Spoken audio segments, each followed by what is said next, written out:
Well, hello, everyone. Welcome to the stream. The first stream of its kind. So I really appreciate you guys tuning in and being here. My name's Mason, joined today by a surprise, amazing guest host, Jordan. Going on? Jordan, we're both big Star Wars fans, and Oh yeah. we used to be roommates, and we watched pretty much every Star Wars show that came out, live action, animation. I think we started with The Mandalorian. Yeah, I think Um, Mando season 2 was first. Yep. Mando season Every 2, watch. Book of Boba Fett, Bad Batch, Andor season 1, Mando season 3, all the Tales of anthology and everything. So super excited to have him on. So Jordan, thank you for being here. Appreciate you being a Of guest course. on the channel. And I was kind of joking to Jordan too, because I knew like we were going to be talking about the show anyway. So I was like, hey, we might as well stream it too and just chat with everyone else too. So I'm really excited.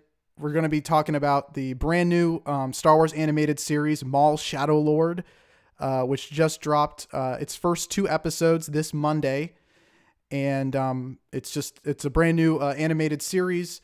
It's going for 10 episodes total. So for the next 5 weeks, we'll be hopping on Wednesday nights and just chatting about, this week's episodes. So Yep. tonight's stream is going to be a little bit more than that because we're going to kind of talk a little bit about Maul's backstory and kind of, how we got here with Maul.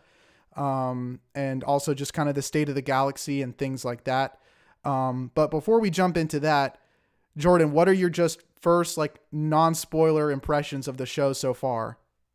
Yeah, honestly, this was an awesome start so far. I mean, I've always been a pretty big Maul fan. So when they, first announced this, I thought it was really cool. I mean, you know, time period wise, I was obviously based on how they ended it off with him in Clone Wars season 7. I was hoping eventually we'd get, kind of that in between period before we, eventually see him pop up in Rebels, for example, again. And, we saw him in Solo. So, but no, so far I thought it was great between, visuals, voice acting, and I think the plot is really cool so far. So I cannot wait. Yeah, me too. I mean, I'm a big Clone Wars fan. I grew up watching that. That was like my Star Wars thing, that I watched on Cartoon Network as a kid. And then of course it's continued on. We had season 7 that came out, and then we had the Bad Batch, and then they did the Tales of anthology series.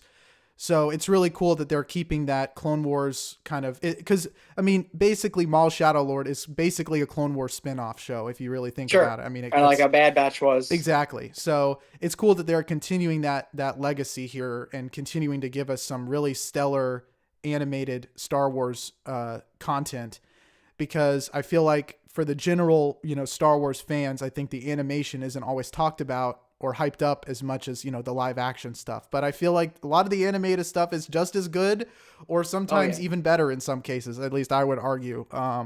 But yeah, so uh, I mean, I initially got to see the trailer for Maul Shadow Lord at Star Wars Celebration Japan. That's right. Yeah, they Oh showed man, I that wish I was off. there. I know that was a great time, and it was an incredible experience. And unfortunately, I didn't get to see every panel and everything they showed, but Maul Shadow Lord was something I got to see. They had a Lucasfilm 20th anniversary animation panel, and at the end of that, they announced the series and gave us a trailer, which I believe was a little bit different than the one that they showed off, or the ones that are on YouTube now and stuff. Mm. But yeah, I mean, at the time, I was excited to get more animated Star Wars, but sort of like Andor initially, I was like, okay, this looks really cool, but like I don't think this is like something I'm really looking forward to, initially, Sure. right? Because you just see like, okay, there's the character from Rogue One gets his own show. Like, what's this Yeah, about? I was really surprised with that. I was like, Andor of all people, but man, I mean, that's now probably my favorite Star Wars thing ever. So, Same. And, Maul was the same thing. Of course, Maul is a fascinating character, and, he's a really cool character and someone, that a lot of fans really do like. Maul isn't necessarily my favorite character or someone that was like clamoring for his own show, but as we'll see, it's really Maul is just a part of it. You know, the whole series is delving into, you know, the criminal underworld of Star Wars, the different Hmm. crime syndicates. You know, we have a new planet and a bunch of other new characters. We know the Empire is going to get involved at some point. So it's kind of, Maul is sort of the catalyst for just a bunch of cool things going on in this series. Sure. And But of course, he was introduced as a villain initially, and I mean, he's still pretty villainous, but he's kind of a cool in between character now. He obviously has his issues with both sides, and it's kind of cool to see now, like you said, with him being a part of more the criminal underworld, how he could kind of get back at both sides. exactly. So he's kind of in a unique position, which is a great segue, by the way. Thank you for doing that, because we're going to jump over to our second screen here, and we're going to talk a little bit about Maul and his backstory. Let me pull up the images for you guys to see. Let me get that going. All right. So yeah, so this is kind of the main key art that we have for the series. So we got a lot of our main characters. We got Maul, of course, and we have, you know, the Jedi characters. We've got some Mandalorians and stuff. But yeah, this key art I just thought was really cool. Yeah. But yeah, so jumping all the way back to 1999 with the Phantom Menace. This was when Maul was first introduced, and I think We were both not even born. yeah, exactly. So before our time, of course, we've seen it. But yeah, so Maul has been like a bit, you know, a character for a long time. And of course, in the Phantom Menace, I think he only has like 3 or 4 lines, maybe something like that. And kind of is this very mysterious Sith apprentice for Darth Sidious. And just kind of shows up and instantly became a big fan favorite. It kind of was a similar thing with Boba Fett, like just showed up, was really cool, got a lot of fans, but then kind of disappeared. But of course, you know, Maul, the Duel of the Fates fight between Maul, Obi-Wan, Classic. and Qui-Gon, which is just a classic Star Wars moment. I think a lot of people think this is like one of the best lightsaber fights in Star Wars, and I probably agree. Just a really cool thing. But of course, at the end, Maul gets cut in half and falls down a reactor shaft, never to be seen or heard of again for a very long time. And So we thought. so we thought, right? So for like over a decade, that was kind of the end of Maul's story. And everyone just, you know, that was the story. He died, and that was the end of things. So for over a decade, that was a lot of fans just thought that was the end of Maul. But of course, that was not the end of Maul. He reappears in season 4 of the Clone Wars. So we find out that Maul survived being cut in half and thrown down a reactor shaft. And so, but he's kind of barely scraping by. He's just like barely alive, just on pure hatred. And this is kind of when he's first discovered. He's sort of in an unstable mental state, I think. But he's discovered actually his brother, right? He has a brother, Savage Opress, voiced by Clancy Brown, which One is of my favorites. one of Jordan's favorite actors, and he shows up in so many Star Wars projects. But so the Night Sisters of Dathomir task Savage with finding his lost brother Maul. So Savage tracks him down, finds him, and then he's kind of taken back into the Night Sister coven, and they sort of, you know, they give him new robotic legs, and this is kind of Maul's revival, where he's sort of back on the scene. And so this is all happening during the Clone Wars, and he's, in addition to all the crazy chaos going on in the galaxy with the Clone War itself, you know, we have Maul, who shows up and is kind of wreaking havoc across the galaxy, leaving behind a trail of, you know, destruction and death in his wake. And he's sort of totally fueled by his revenge, you know, seeking revenge against Obi-Wan, you know, for cutting him in half, basically. But he's also, you know, kind of positioning himself this time no longer really as a Sith, but sort of something else, because, you know, of course, when Maul was cut in half and presumably dead at the end of Phantom Menace, you know, he was sort of cast aside by Darth Sidious and sort of, you know, excluded from Sidious's plans, and Sidious just kind of abandoned him, you know, quite literally. So he's sort of rebranding himself, not necessarily as a Sith following the strict Sith rule, but sort of trying to make his own mark in the galaxy in sort of a new way.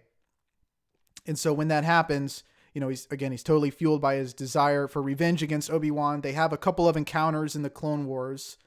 And he's eventually sort of temporarily defeated and then ends up finding some allies. So the first, he allies himself with Death Watch, the Mandalorian group.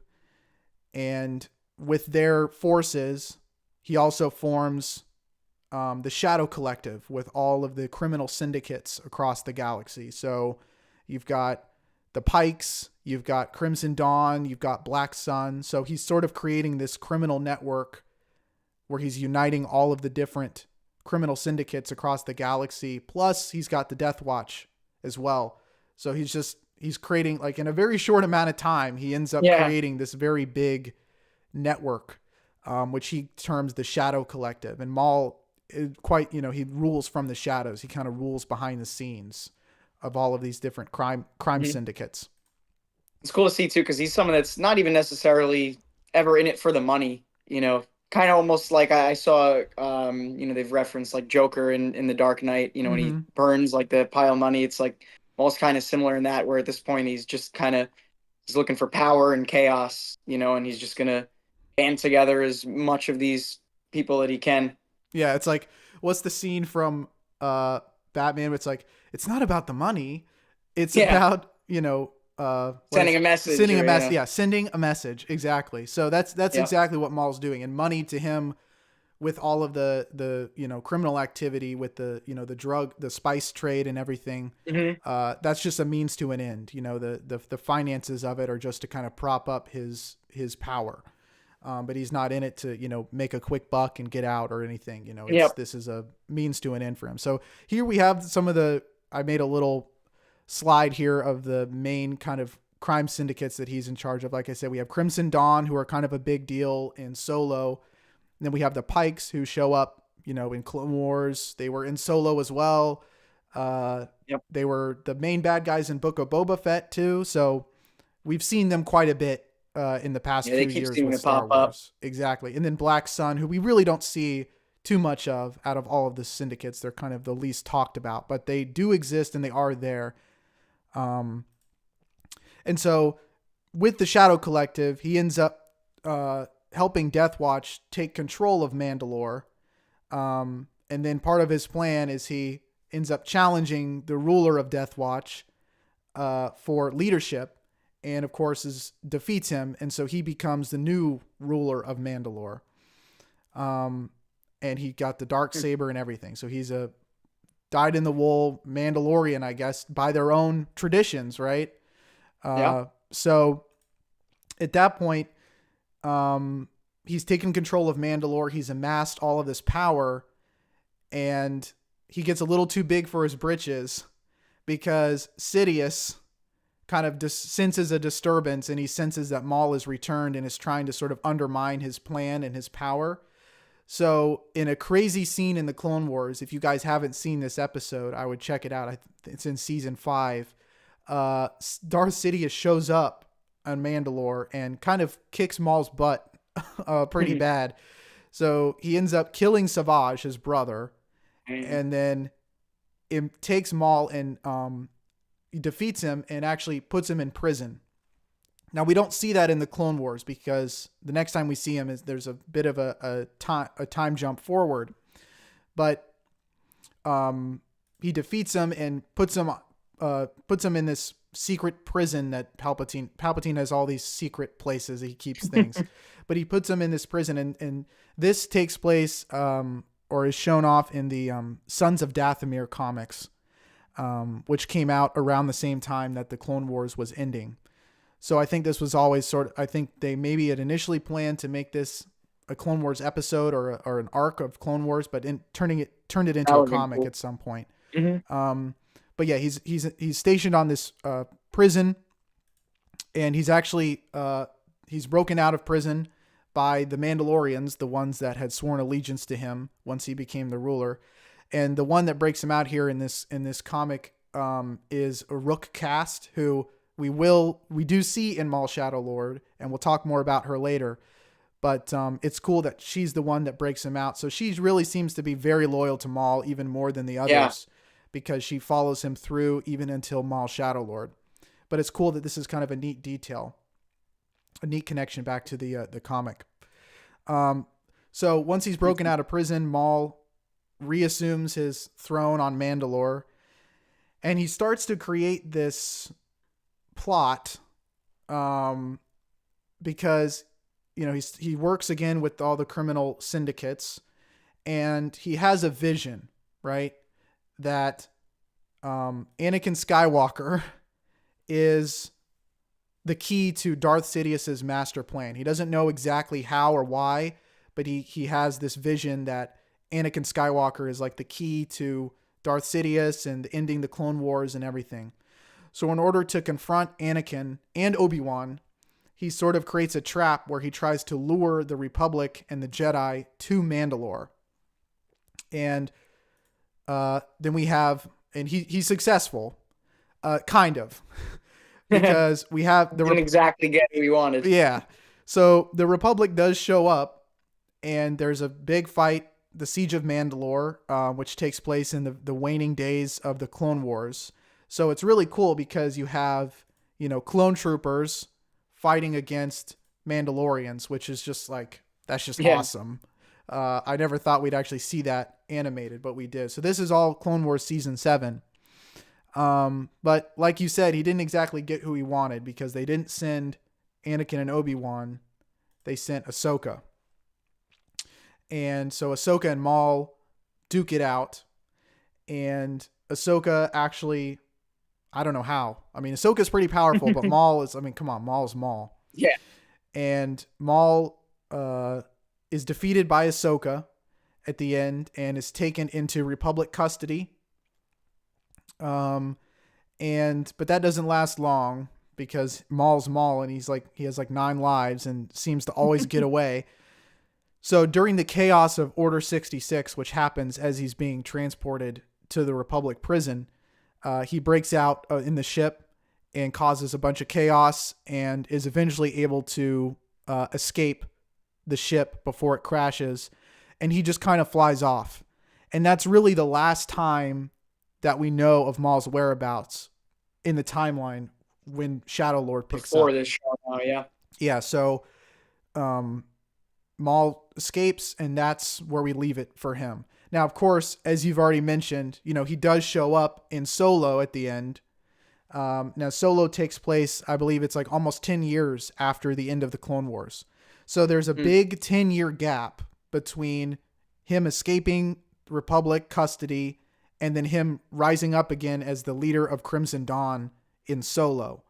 So this series is sort of picking up, or I guess bridging that gap between the end of Clone Wars and then where we see him again, where he's sort of, I guess, risen back up in the crime syndicate world and become the leader of Crimson Dawn. So this is kind of connecting Solo and Clone Wars. So the Maul Shadow Lord is more earlier in that time, because it takes place, I think, about roughly a year after the end of the Clone Wars. So we see kind of him starting back up. So yeah, that's where Maul Shadow Lord picks up. This is where we start off the series. So we're going to start and just jump into the episodes now. So Chapter 1, The Dark Revenge, that was the first episode. And we're introduced to a lot of new things, so I want to make sure that we're covering all that. The first thing to talk about is the new planet that this whole series takes place on, which is Janix, which is this big city planet, sort of like Coruscant, but it's not Coruscant. Yep. It's Janix. It's a little bit different, and we'll get into that. But I'm a big fan of the cyberpunk aesthetic and things like that, and having, a lot of times in Star Wars, there's these small planets like, Tatooine or whatever, where it's this kind of rural farming agrarian thing. But it's cool when we get to visit some of these more densely populated, urban areas, because I think there's a lot of cool elements that can happen. And, it's, like I said, it is a big city planet. but it's not Coruscant. And there's a couple of things about it that make it a little bit different. And there's some articles that have been out in like on StarWars.com that have sort of talked about how they went into creating parts of the show. And one of the things they've said, which I think is funny, is that they sort of imagine Janix to be like Metropolis meets Gotham City, which is kind of cool. I haven't seen much of the Metropolis side of things yet. I don't know about you, but I haven't really seen like the brighter side. It's really just the dark Gotham vibe to it. And, you know, one thing too that they said that they wanted to create that was sort of different than Coruscant was the fact that, you know, in Coruscant you have all of the speeders and things flying up, you know, very above, you know, the ground level. And in this show, everything's sort of on the ground, and there's different layers to the city like that, where you see like in the episodes, we see like highways of speeders, but they're like on the ground. And so it kind of makes it feel a little bit more closer to like a city that, you know, exists in real life. Of course it's Star Wars, but there's a little bit more of that, you know, realistic feeling of like a lived in city. A bit more realism. Yeah. And, you know, but one of my favorite things, you know, aside from just the plot and everything, it's just like the visuals that they've created for Janix. I just think it's just a really cool planet. And, you know, they use a lot of like matte paintings instead of 3D CG like they did a lot in the Clone Wars. So like a lot of the backgrounds of the planet are actually just 2D matte paintings. And then we have 3D assets on top.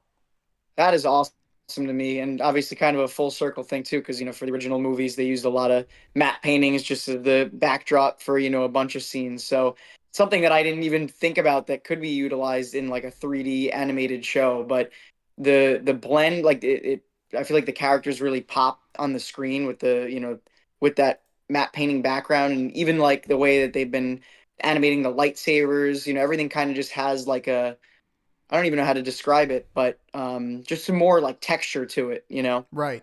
Exactly. And, you know, while I was watching the episodes, I'm like, you know, I know this is a big city, futuristic city, but it really does have this very specific kind of cyberpunk feel to it. And, you know, like I have a picture here of like, you know, Blade Runner 2049, like the cityscape. And it reminds me a lot of this, you know, exact type of cityscape in particular. And I was like, you know, even more than Coruscant and more any of the other planets we've seen in Star Wars, this really feels like it has that Blade Runner vibe to it. Which, if anyone knows me at all, they know that that's my jam. That's cool to me. So then we have this article from StarWars.com, which sure enough, where they literally one of the Lucasfilm animation director of lighting, cinematography, and visual effects. His name's Joel Aaron.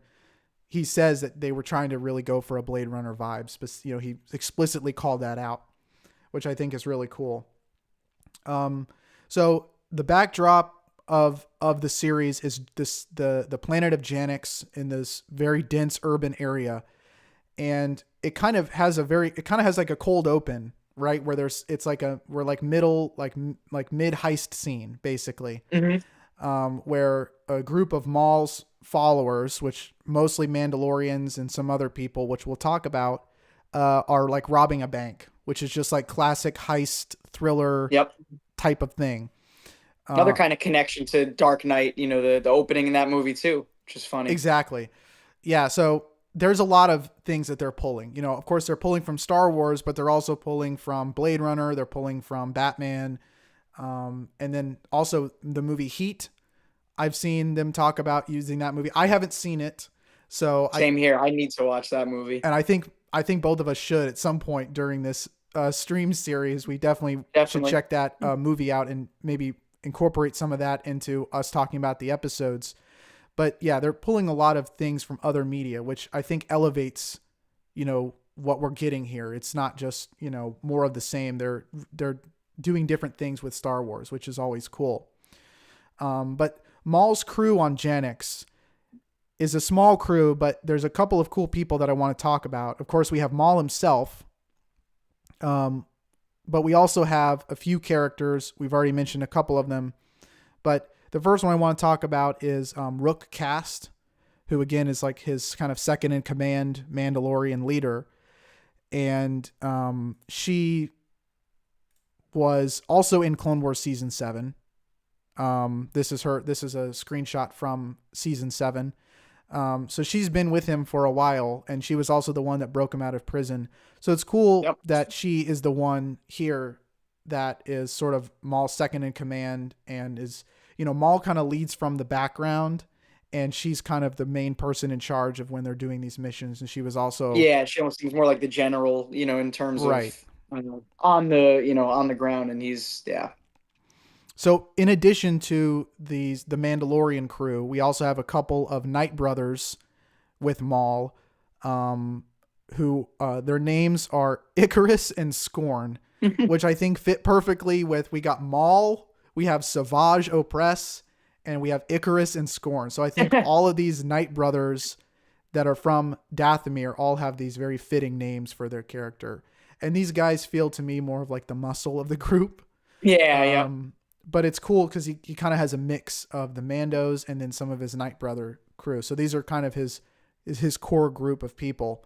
And then the other person, or not really a person, but another character we have is Spybot, the droid, who's quickly becoming one of my favorite droid designs in Star Wars. Just same here. I thought he was great. He has so many different things he can do. He can spin, his head can pop out, he can shoot things, he has a little arms underneath where he can grab things and he can hack into things.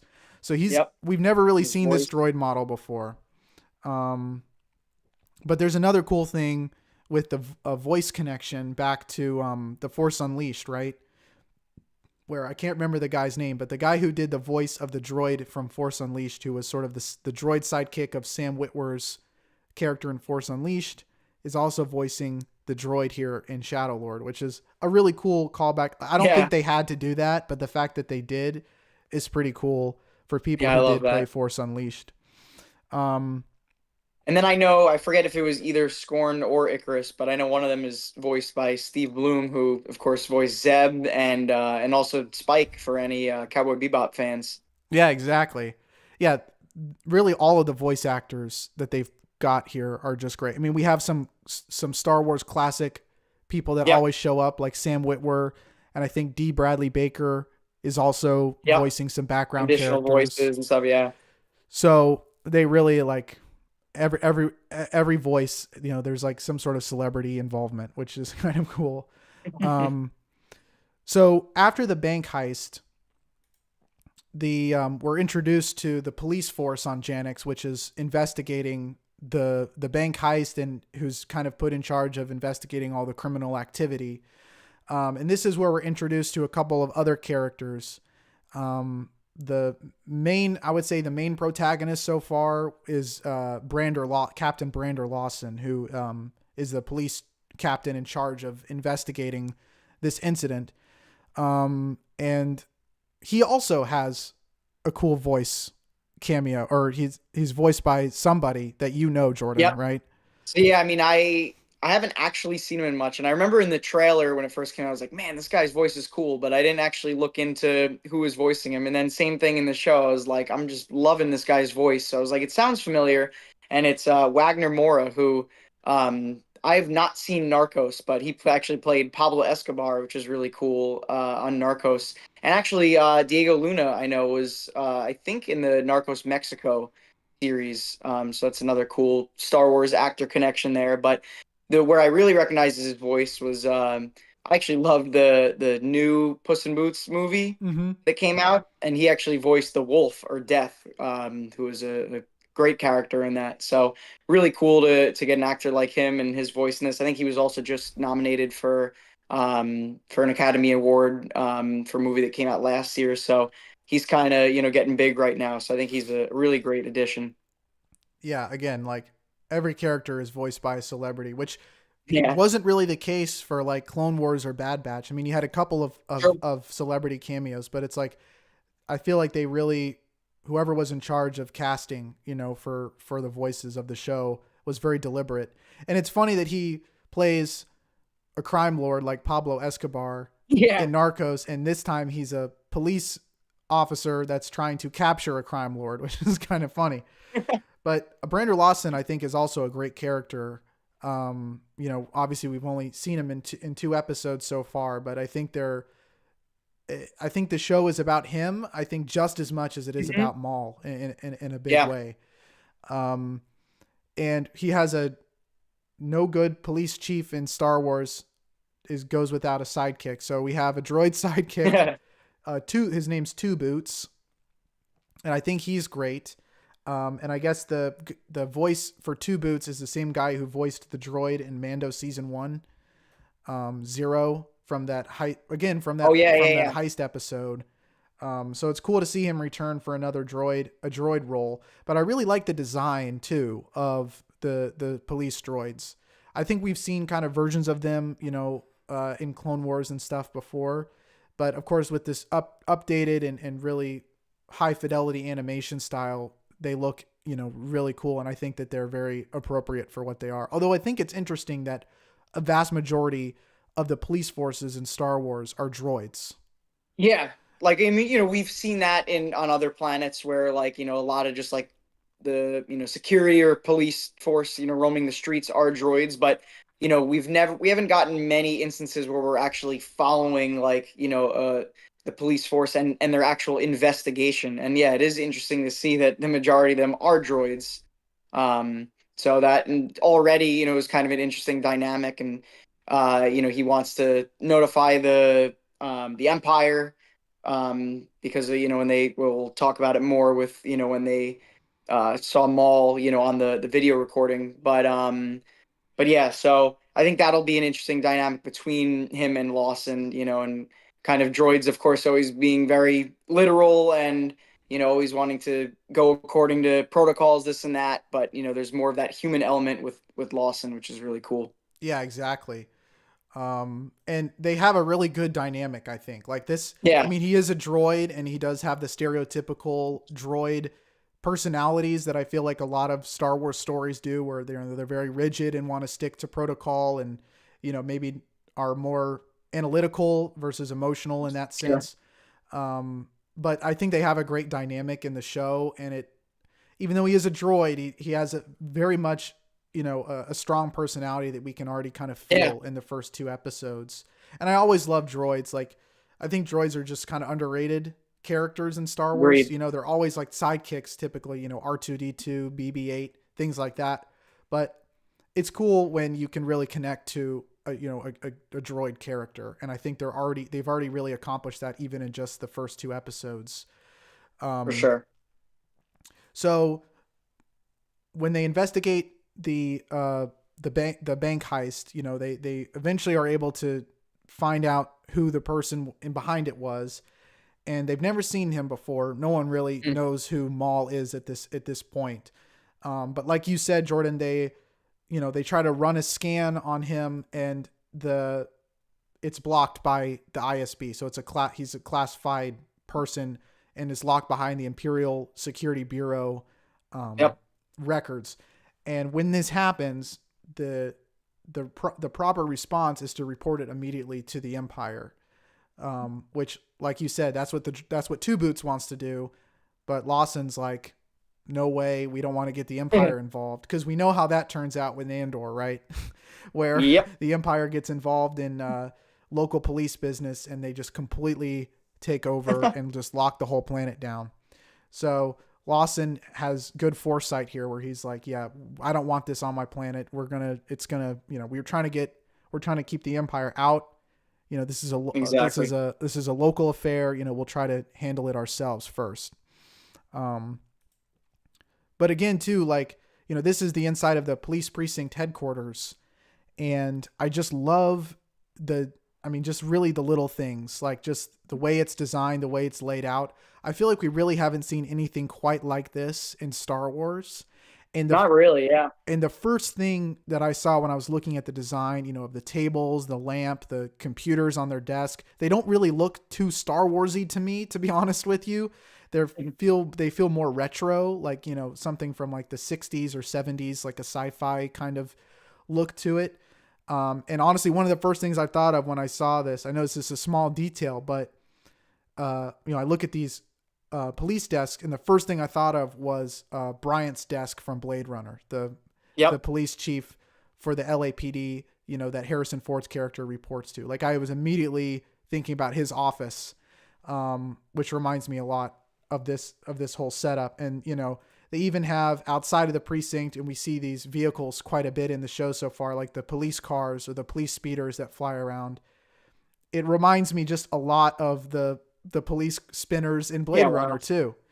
Like the way that they lift off, off of the city street and also can fly and kind of go on the ground as well. They're like speeders and ships at the same time, which is really cool. But another element we have going on. So we find out that the bank that MAUL's crew robbed from is owned by a local crime member or crime lord. So we have two different, characters we need to talk about here. There's kind of two different rival groups, I feel like, or rival crime bosses on Janix, which are Nico Demus, who's on the left here, and Lutivario, who's on the right. So these guys, clearly they have some kind of history with each other, and some kind of, relationship or dynamic that they have on the planet, kind of an uneasy alliance, I feel like. But we find out that MAUL, the bank that MAUL robbed from, was owned by Nico Demus, and he's not happy about that. And no one really suspects MAUL at this point. So the person that gets framed and blamed for the robbery is Vario. So they have like a mobster meeting where they're eating dinner and things get out of hand pretty quick. And, Demus accuses Vario of being the one that robbed the bank. And he's like, I would never do that. And then they get served up a droid head or something that was like, I don't know if it was explosive or what was in it, but that seems to tip off Demus that Vario did it and not MAUL. Of course, MAUL was the one who did it. So MAUL's kind of setting up Vario to sort of draw Demus out. So there's a big fight that goes on, between these two crime groups. And MAUL gets involved. The police come in. However, Demus is killed by Vario, right? Like he just straight up shoots him. So that's Demus is dead, like already. Like first 10 minutes of the episode, the crime boss is dead. I did not think, I thought he was going to kind of become like a character in both of these guys, throughout the series. But it was pretty cool to see Vario like utilize, obviously it's a small creature, so that he utilized, that kind of droid, he's almost like piloting the droid suit to be able to do more for himself, which is cool. Yeah. So there's a big fight. Of course, MAUL escapes. The police kind of lose track of him. Demus dies, but Vario is taken into custody. And it's like, come on, man. So he's in the police precinct and he's getting questioned. And the first thing, Brander Lawson is sort of asking him about what's going on. And Vario says, have you ever heard of the Shadow Collective? And he's like, how good's your security in here? Because, you it's like Voldemort. With. It's like saying Voldemort. Yeah. It's like, oh God, you say the Shadow Collective, like bad, that means MAUL's around the corner. So they have, Vario's questions. He mentions the Shadow Collective. And that's kind of the first time I think we hear that term in the show. And of course, people who know Clone Wars and know MAUL's past are going to know what that means. So MAUL is looking to sort of retake his crime syndicate back from all these people that sort of abandoned him, and one of the things that MAUL says, one of his quotes is, there are many who have prospered under my misfortune. And Vario and Demus are two people that have prospered under MAUL's disappearance and him being imprisoned and everything. So he's sort of getting back at them and trying to rebuild his criminal empire in that way. And we have sort of a third thing going on too, because we have two characters who are Jedi who are in hiding on Janix as well. So we have, let me make sure I'm getting the names right. We have Devon Izara, who is the Padawan, or I guess former Padawan. They're not really Jedi anymore, so to speak. And then we have Jedi Master Iko Diodaki, which I'm just going to call him Jedi Master Daki. But so it looks like, of course, Shadow Lord is taking place about a year after the end of the Clone Wars. We had Order 66 and the Jedi Purge. All the Jedi were executed by clone troopers. And these are two additional people who survived Order 66. Now, I know a lot of Star Wars fans are kind of fatigued by the whole Jedi, Order 66 survivor. I mean, we see it so much now. However, I think, if you imagine, like, I think in the prequels they said like 10,000 Jedi Knights, were active during the Clone Wars. So even if 90% of them were killed or 95% of them were killed, that there's still a good handful of Jedi out there. So, statistically, some people are going to slip through the cracks, and it looks like Devon and Master Daki are two people. So they've gone into hiding on Janix. I don't know why they would pick Janix, because it seems like a rough place. Yeah, it's like a criminal underworld. But maybe that's why, they're hiding there, because they kind can of really blend in there. Exactly, they can just blend in, and it's not something that's super on the radar like Coruscant, because that's the capital planet. It might be easy to be caught or identified on Coruscant, where the Jedi Temple used to be. So they've gone to kind of a totally different planet like Janix, far away from the Empire's reach, at least for now. Yeah. But what I do like about this, of course, you said, we've seen this kind of a bunch of times now with, all these surviving Jedi from Order 66. But, we kind of see that Izara, she has, I don't know if it's maybe an anger in her, but obviously she tries to steal the food, and, she's kind of more still in survival mode where, we don't learn so much about her character yet. But, when we think of the Jedi, even younger Padawans, some of them still truly believe in those, ideals and all that. But, as we kind of see going forward with this plot here, and Maul has his visions, she seems like someone that can maybe be turned, which we haven't really seen that I know of with some of these Padawan, Jedi survivors. Right, exactly.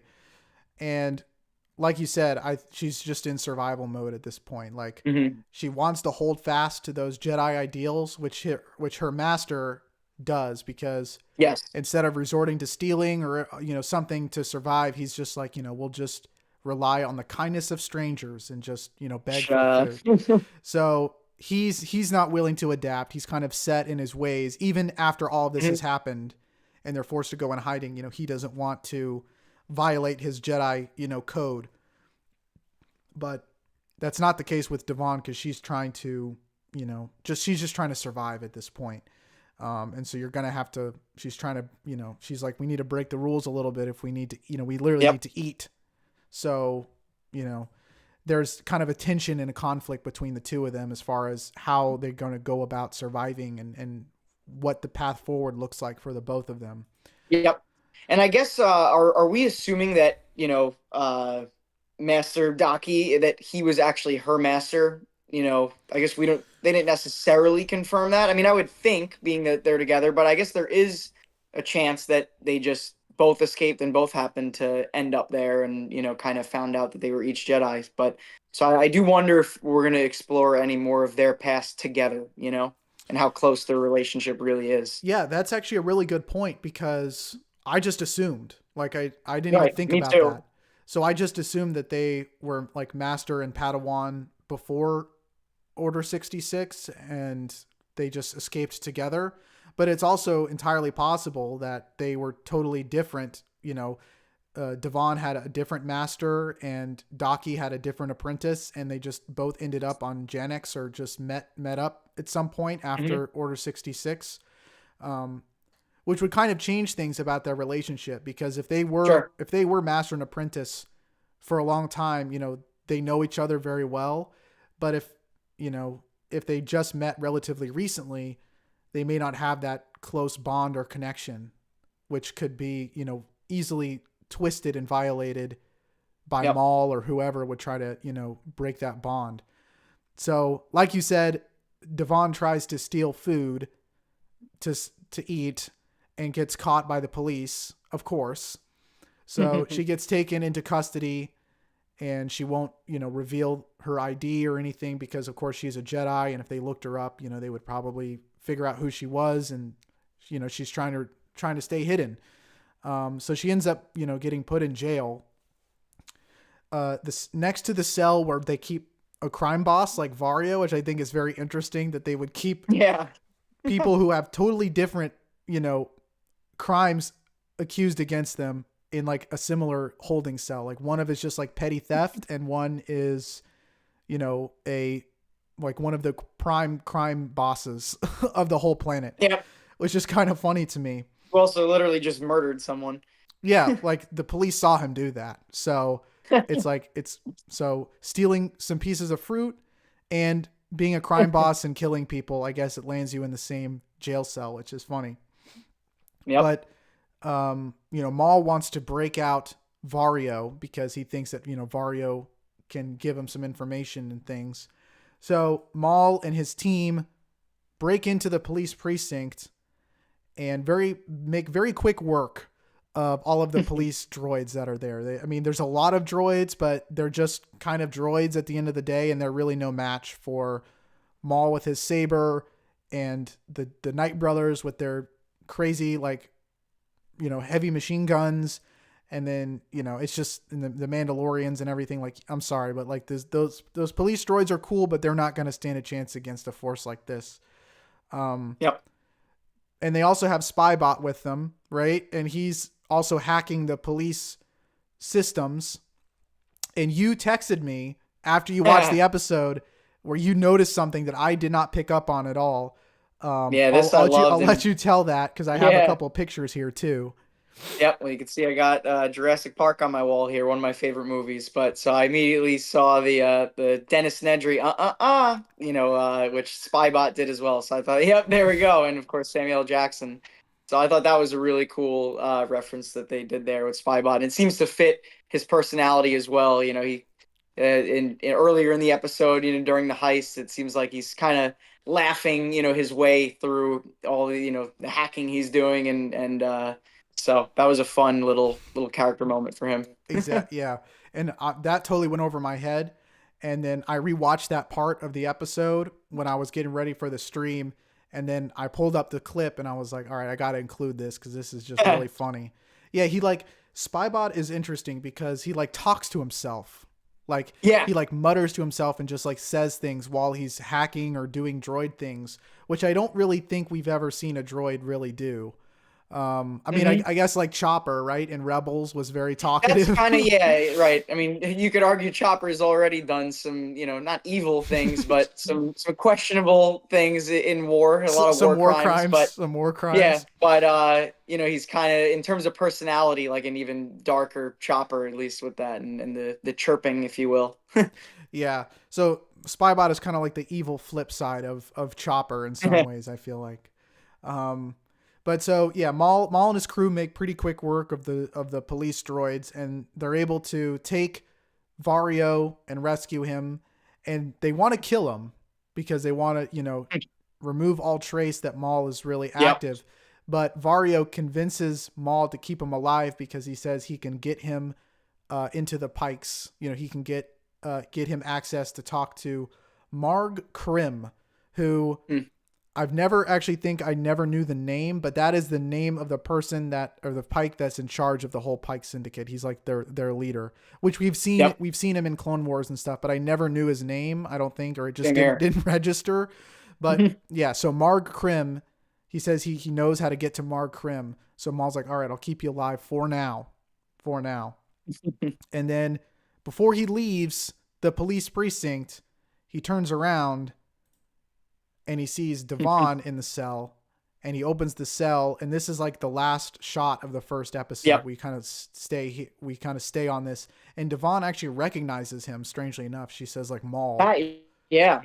Um, I love to this honestly, this little sequence here in this shot was one of my favorite shots in the first two episodes so far, because you get like the literal shadow of Maul, cast over her, and of course with the name, and Shadow Collective and the name of the show. So I thought that was really cool. But it's like Maul probably to a young Jedi Padawan is kind of like a boogeyman, mm-hmm. story. It's like, the one who beat or who killed Qui-Gon Jinn.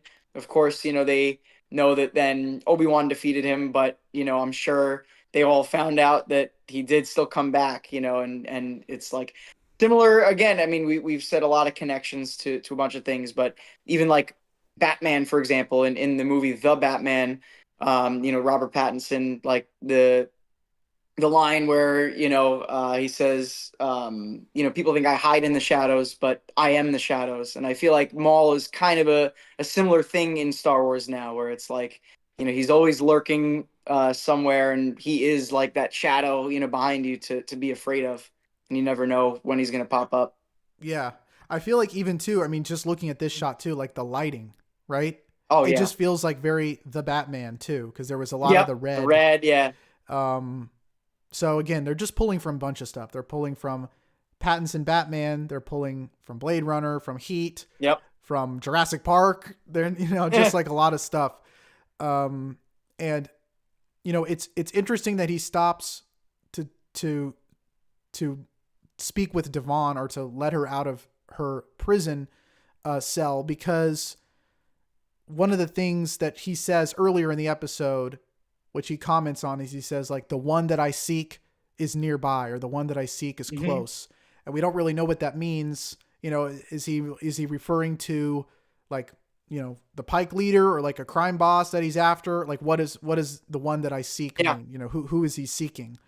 So it seems to me like he was seeking out some sort of force sensitive person that could be his another like acolyte of him, or an apprentice of his. Sure. And we'll talk more about that too, with Maul and wanting an apprentice, because that's kind of a trope that shows up a lot in Star Wars with Maul. So that's where we leave off episode 1, The Dark Revenge. And I think, I don't know, I just think it was a great episode, and it really established a tone and a standard of quality of what we can really expect from the whole series. So I thought it was like a perfect first episode for what this is trying to do. It sets up everything. We get introduced to all the characters. There's a lot of intrigue and mystery still, and you start to see things kind of unraveling even in this first episode. And I think it's slightly longer than episode 2. It's like 30 minutes. Yeah. And I think that they use those 30 minutes really well. I agree. So there's episode 1. We're going to jump right into episode 2, Sinister Schemes. And it kind of picks up right where the first one ended off. Like there's, it's just like jumps immediately back into the police precinct where Maul and his crew are escaping with Vario and Devon with them in custody. And there's this big, really cool chase. There's actually several chase sequences already in the series. Like there's a lot of police chases, a lot of racing speeders, through the street and stuff like that, which I think is really on brand for, if they're going for like a thriller kind of thing. But then while they're making their escape through the city, Master Docky shows up and he's like watching all this happen. And he just straight up, and we saw this in the trailer, so this wasn't like a new scene, but we didn't know the context, where he just straight up jumps down onto the street and force pushes the Maul's speeder, and it just goes flying and creates all this chaos, which I was kind of shocked that he did that. Obviously I already seen this scene in the trailer, but I was like, he's revealing himself as a Jedi at this point, like using his force powers in True. open like this. So it must have taken a lot from him to actually reveal himself like this. And I think it Yeah, he was really, I guess, thought it was necessary, right, in this moment because he to probably do this. sensed that Devon was Hmm. on board, and he knew that she got arrested, and that this is maybe his moment to set her free. Unfortunately, that doesn't happen because Maul, slippery as ever, is able to escape once again when Devon is still in their custody and Vario is as well, and the police aren't able to get him either. So, they go back to their lair, and this is when, you know, so they imprison both Vario and Devon, and this is where Vario again barely makes it out alive in this conversation with Maul, where he explains that there is going to be a Pike Syndicate spice shipment coming, and he sort of tells him when and where that's going to happen so Maul can intercept that.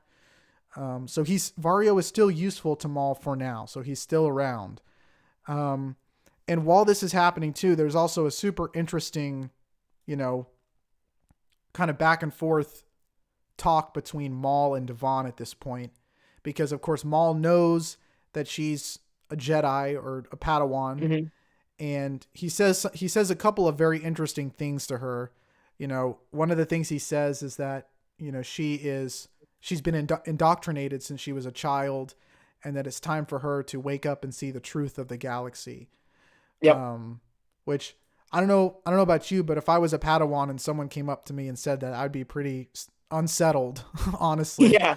Um, and this is just, you can tell that their dynamic is going to really grow as the series goes on, because we do see a lot of shots in the trailer of her and Maul together doing things. Hmm. So, we'll have to see how that plays out. But right now in this episode, we're kind of planting the seeds of doubt in her mind, or Maul is trying to do that Yep. to try And to. I like because, he, of course, is trying to plant that in her mind. And because that's kind of exactly what happened to him. You're He right. just was on the other side of it. But, he also kind of saw, what his use was, and how he was just kind of used. And I guess, he feels that that's exactly what happened with the Jedi as well. So he feels that he could turn her to really look at what's going on in the galaxy now, and how much worse it is. It probably, he of course would have thought it was bad if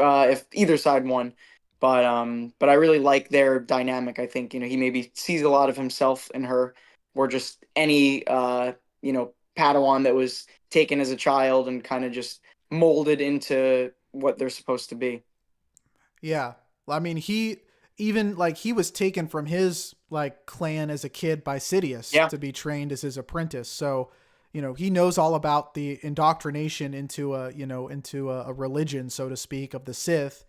And then, of course, like you said, cast aside by Sidious, forgotten about, and then he sort of kind of becomes aware of, the hidden truth behind, Jedi and Hmm. Sith, which the point he's trying to make is that, they're more alike than they are different, as far Yep. as what they do.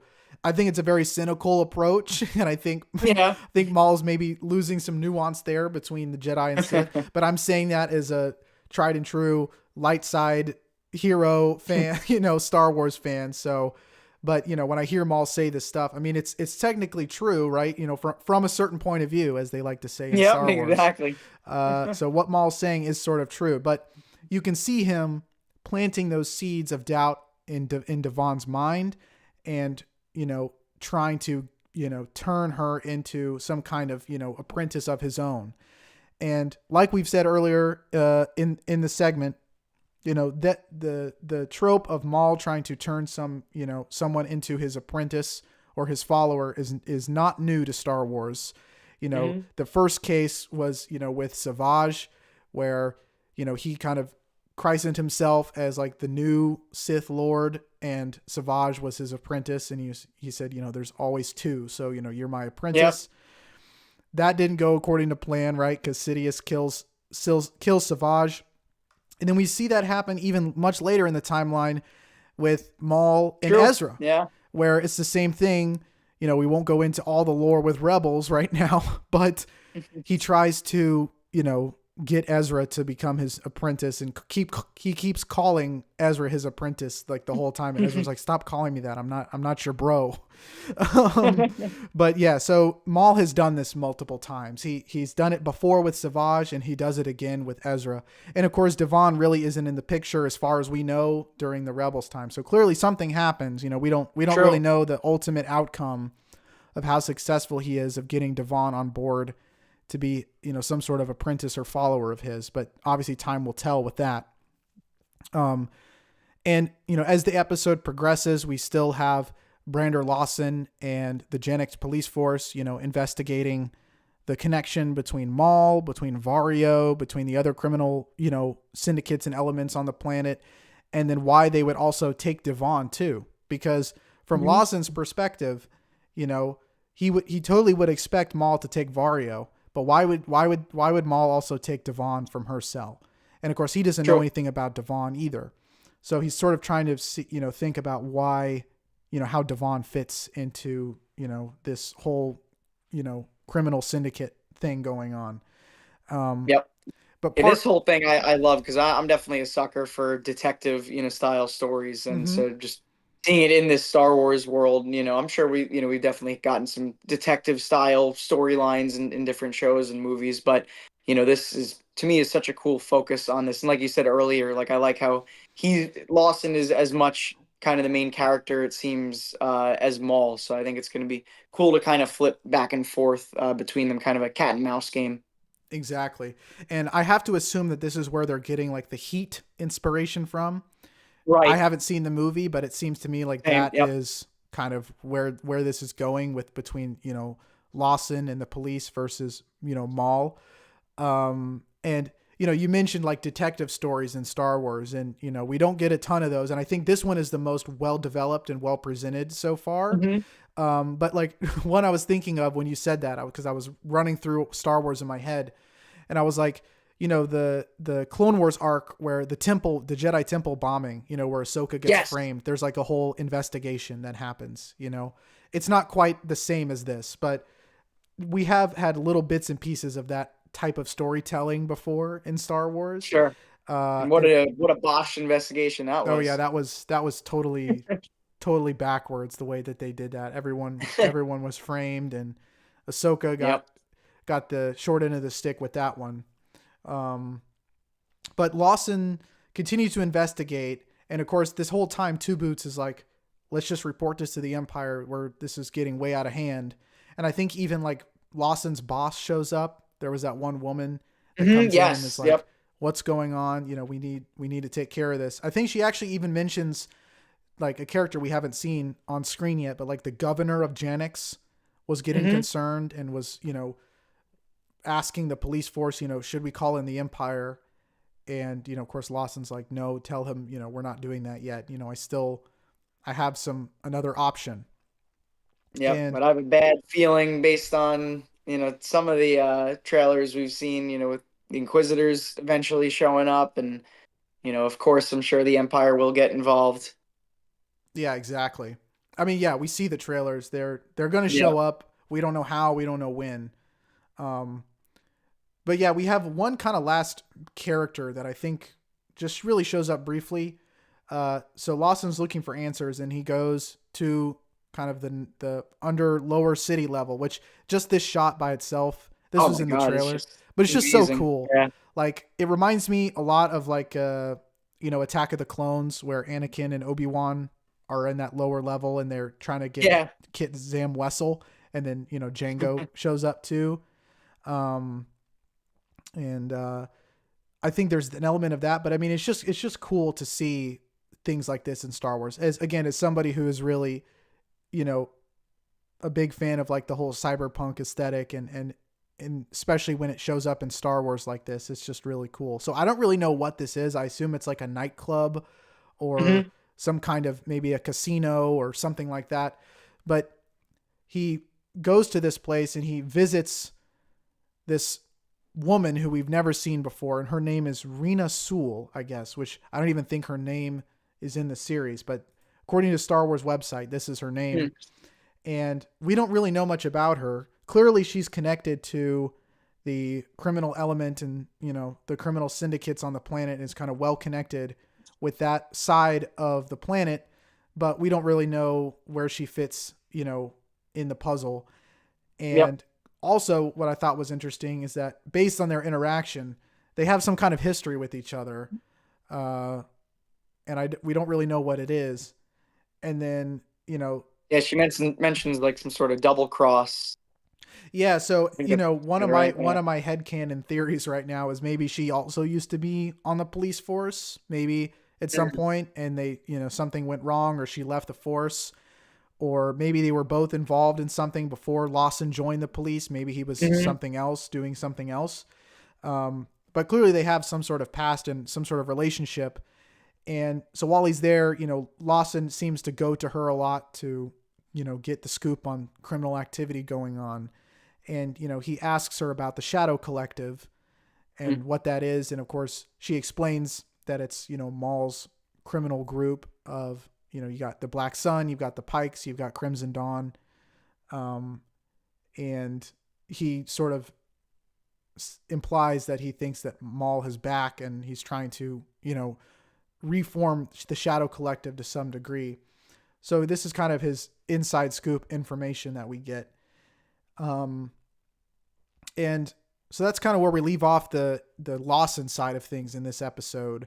And the last little piece we have is, you know, MAUL showing up to the Pike Syndicate, I guess meetup or whatever that they have, and they intercept the Pike Syndicate transmission, or the shipment of spice, and, you know, MAUL shows up and makes very short work of them.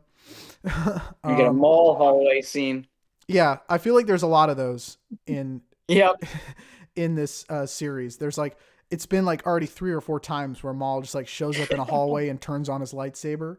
So I don't know how many more we're gonna get during the whole series, but that would be a good drinking game if you for this, right? Is like anytime MAUL shows up in a hallway and turns on his lightsaber, take a shot.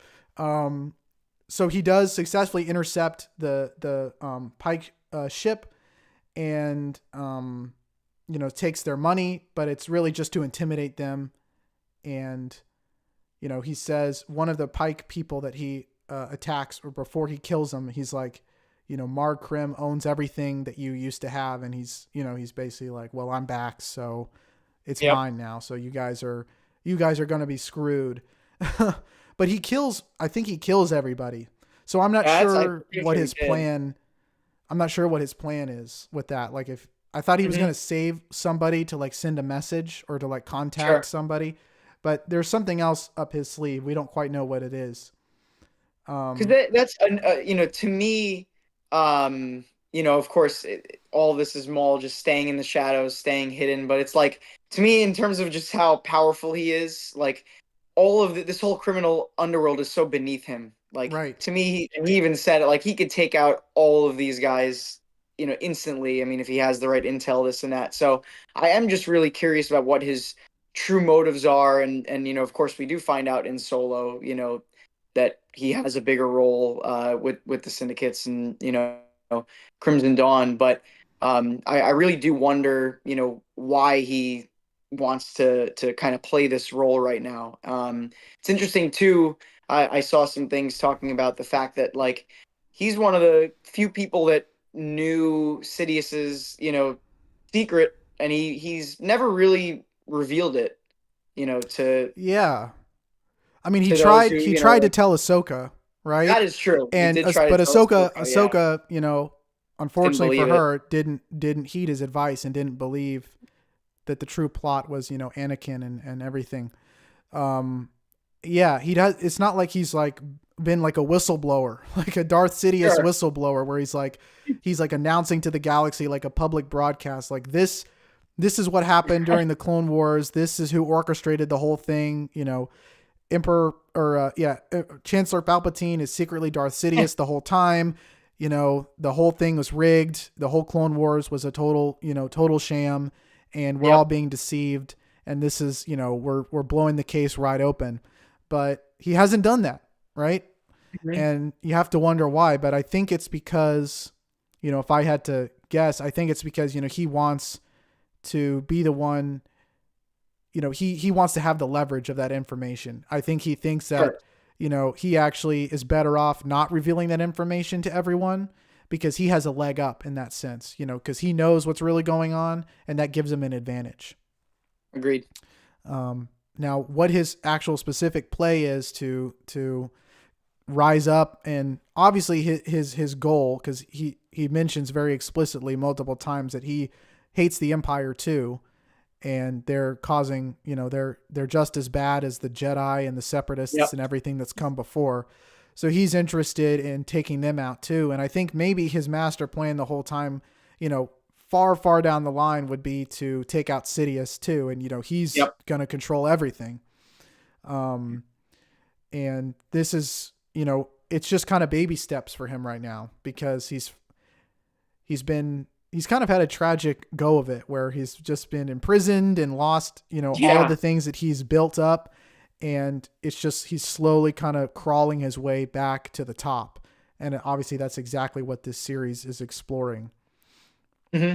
And he too just, feel like even still at this point, and he may never until of course, his death, from Obi-Wan, but I think he's never really mentally recovered from everything that's happened. No. It's like he obviously has a lot of past trauma, and I think he is legitimately still scared of Sidious. He's maybe not someone that would want to admit that he has any fears, but I think that's going with too that he doesn't want to reveal what he knows is that he truly is just so afraid of him and his power. Yeah, I agree. Because I think he thinks that if there's one person in the whole galaxy that could kill him and take him out, it would be Sidious. Hmm. Or whoever Sidious would send after him, or Sure. whatever the case is. Um, so the episode, there's just one more small scene at the end. I thought when he Mhm. did this and the screen went black, like I thought that was going to be Yeah. the episode. Like we kind of had a fake out, but there was one last scene, and that was Devon actually uses the Force and is able to, at Maul's suggestion, just break Hmm. out of the prison. Yep. Because he says to her, like, you're free to leave at any time, and she's like, what are you talking about? I'm stuck here. And he's like, if that's your conclusion, then you've got some thinking to do. So Yep. eventually she figures it out, and I guess she kind of like force pushes the back of the cell, right? Yeah. The light coming through. I think. Yeah. The ground realizes it's just kind of I don't even know what you call it. It's almost like a little cargo, holder that she's held in. But it's cool to see because Maul is already kind of acting as a teacher for her, and he's kind of just letting her make her own decisions to start. But I think his approach is really interesting so far between their relationship and how she's going to eventually probably gain his trust. Exactly. So that's where the episode ends, is this shot of Devon kind of escaping. So where she decides to go after this, of course, we'll find out next week. Hmm. Um, but something that we've talked about too is it feels like for a lot of the Star Wars projects, like everything we see in the trailers is from like the first couple episodes, and already we Yep. have seen a lot. But there is some things from the trailers that we still haven't seen play out in the show, and I'll just show a couple of them. Of course, we haven't seen the Inquisitors, which were a Hmm. big part of the trailer, at least the first trailer. Like they had a bunch of lightsaber fighting with the Imperial Inquisitors. So we haven't seen them yet. Obviously, I think they're going to show up when the Empire shows up, whenever that is. Yep. Which we also have shots of that too. We have like a Star That's Destroyer showing up on above the city. So we know the Empire's coming. We don't know when or how, but we know that they're coming. So I feel like in the next week or just throughout the series, that's going to happen at some point.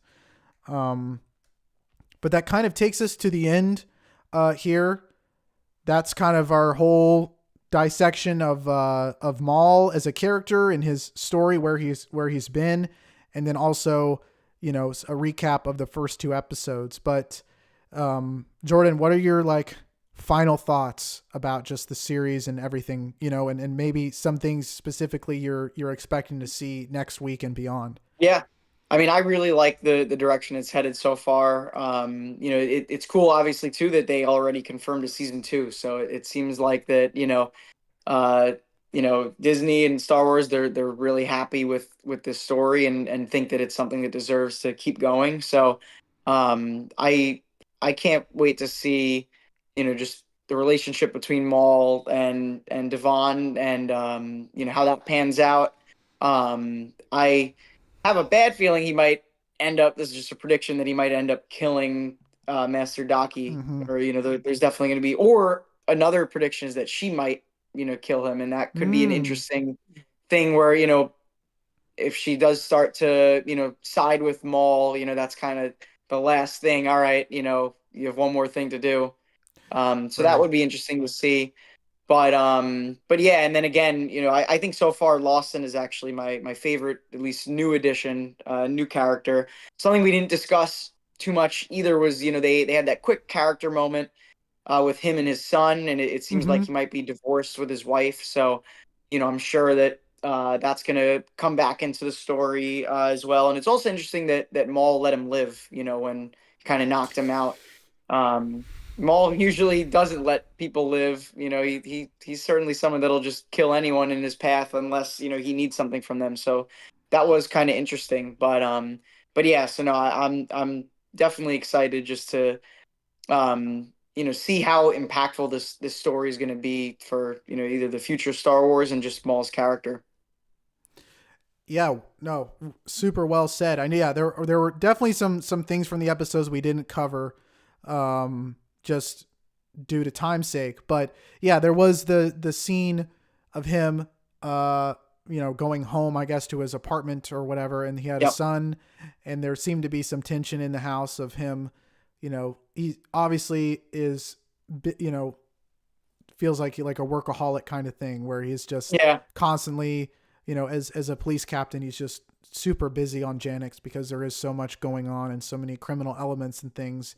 And of course, this Maul appearing on the planet is putting everything into overdrive, where they're just, working day and night around the clock to try to figure this out. And I Hmm. wonder if we're going to see more of their dynamic. And I think his son's name is Riley or something, or Hmm. um, and I don't know, he mentioned wanting to go off planet and like visit his mother. Yeah. And he was like, Lawson was like, wait till I can go with you, which I can't go right now because we're really busy, but we can Hmm. get, so I don't know if that means maybe we will see him try to go off planet at some point. Maybe, this is a very kind of grim thought, but maybe, somehow when Maul maybe as leverage or collateral will try to kidnap the son or try to do something like Yep. that, or get his family involved.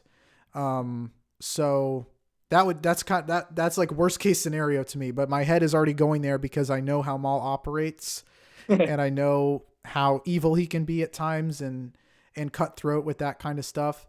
So I hope nothing happens to their family, and but who knows. And Yep. the other thing you mentioned was, Master Daki not making it. I have I think you're right. I think he's not going to make it out of the series alive. Uh, I think Maul might kill him, or like you said, maybe Devon will kill him, and that'll be like her final transition, to the dark Yeah. side would be, killing her former master or a former Jedi master. Um, or maybe he might die. Maybe when the Inquisitors will find him and hunt him down too, or Hmm. something. But I have a feeling he won't make it out.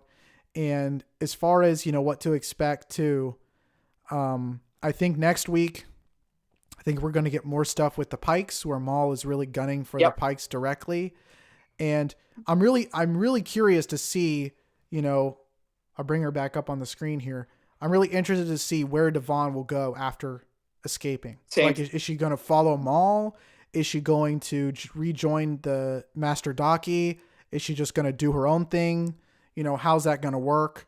Obviously Right. there. And she obviously, she doesn't seem like she was pleased, with, as we talked about, with just kind of the survival mode she's in now anyway. So she might take this as an opportunity to kind of, grow and, have more of a purpose and not just feel like she needs to hide. So yeah, I do have a feeling that, she might, find her way back to Maul. Yeah, so one way or another. I don't know if she'll Mhm. leave and do her own thing for a while and come Right. back. I think is probably more accurate.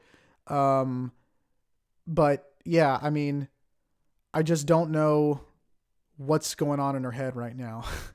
So Yep. I think we're gonna get a little bit of that next week. And also, we still have like there's a lot of trailer shots of her with her lightsaber. I think it's a blue lightsaber, and we haven't seen Yes. her Yep. use that. So clearly, she's going to be using that at some point. And also, I think there was one shot in the trailer of her like with Lawson again, um, Hmm. like with her lightsaber out, like fighting the Empire or something like that. So maybe she'll try. I don't know. Her allegiances seem to be really shifting around. Yep. She's probably going to leave Maul's lair, maybe try to join up with her master, or maybe try to connect back up with Lawson, or maybe Lawson will find her or something like that. So I'm really excited to see where she goes. But you said your favorite character right now is Lawson, you think? I think so. Yeah, Yeah. I think he's of course we've seen characters like this in other movies before, and but I always think that that's a fun character to follow, and in this Star Wars world, it seems awesome. Yeah. I mean, like I said, just from the beginning, I'm not always a big like fan of the bad guys. Yeah. So I am always kind of drawn to the protagonist characters and their side of things. Of course, Maul is sort of not really a total antagonist because like he's like we've already said, he's doing his own thing and has a very kind of mixed storied past where Hmm. he's operating in the gray area right now. I mean, he's portrayed as being pretty pure evil right now, Yeah. but his motivations for doing it, if you know his story, is a little bit more complicated than, like Maul himself says, it's more complicated than just good and evil. That's what he says to Yep. Devon. So I think that's obviously very true for him. But I do love the Lawson and Two Boots. I think they're a great Yeah. duo. And I actually really like Lawson's character even more than I thought I would. Um, Hmm. and yeah, I'm trying to think of like my favorite character. It probably would be Lawson as well, to be honest with you. Maybe Devon, just because the possibilities with her are like wide open right True. now of what she can do. And I always love to see, you know, Order 66 Jedi and kind of seeing, do they stay with the light side, and try to honor the Jedi values like, maybe Ahsoka did, for example, or do Hmm. they kind of fall to the dark side, like Baylan Skoll from Ahsoka. He True. was the same Yeah. thing, Order 66 survivor, but fell to the dark side and followed that path. So we got a lot of things that happened in these first two episodes, a lot of things that were set up, a lot of new characters, obviously new location, Janix. So I just think, I mean, I'm much more pumped and excited about this show, even more so than I was before after seeing these first two episodes. I think it really, Me too. like I said, it just set a really good, precedent for what we can expect for the show. And like you said, which I meant to mention in the beginning, it's already renewed for a season 2. Maul Shadow Right. Lord is confirmed for a season 2. Regardless if every other episode after this is like terrible and gets awful reviews, they're still going to be making a season 2. It's already in production, or it's already been announced. Um, and yeah, I mean, speaking of reviews and things, like it seems that a lot of people are really liking this show. Like right Yeah. now, it's like, at least at the time of recording this or streaming this, it's like 100% on Rotten Tomato critics score, and it's like a 95% audience score right now. So a lot of people are really digging this. And I think, Yep. one thing I meant to bring up too, and I think you'll agree with this, is the fact that I feel like this, for people who grew up with the Clone Wars, who are older now, right? This is kind of like a mature evolution of like the Clone Wars storytelling. Definitely. It feels like, okay, we know you grew up with Clone Wars. here's something for you now, now that you're Right. older. And I also think that this show is an excellent entry point to get fans who only watch the live action stuff to start watching the animation, because it Yep. is mature and takes itself seriously and has this very gritty story. I'm not going to say it's Andor-esque because we're not operating on the same level as Sure. Andor in many ways, but it does have this very, grounded feel to it already. And of course, the And it, of animation course, itself is great. yeah. And it, of course, is following, a beloved character, whether those, who just saw him in Phantom Menace or those who saw him, in all the animated shows as well. So it's a good character to use to try and maybe draw some more people into the animated shows. And, honestly, I mean, we haven't gotten a big Star Wars show in a while, and an animated show. So it's good to be back. And, there's a lot of stuff to look forward to now between, the Mando and Grogu movie coming out, Mm-hmm. and Starfighter movie. So think Star Wars is back in a cool spot again, which we love to see. 100%. Very well said. I was going to say something similar. So you said it. You beat me to it. But yeah, no, Star Wars is back in a big way. It's been a fantastic show so far, and I'm really looking forward to continuing it and continuing the stream as well, and chatting with you. So we're going to start wrapping up the stream here, but I want to give another thank you to you, Jordan, for hanging out with me tonight and lending your movie skills and knowledge to the channel. So I really appreciate that. No, thank you too. Thanks for having me on. This is great. I miss getting to, just talk, when we were living with each other in the apartment. So this is the next best thing. Exactly. So yeah, thank you all for watching. Be sure to tune in next week, same time, Wednesday, 7:30. We're going to be going over the next two episodes of Maul Shadow Lord, episodes 3 and 4. So I'm really looking forward to that. If you guys have any questions or comments or anything you want us to address specifically for next time, let us know in the comments. I'll be reading those and checking out, what people have to say online too about the series and, where it's going to go for next time. But once again, thank you all for watching.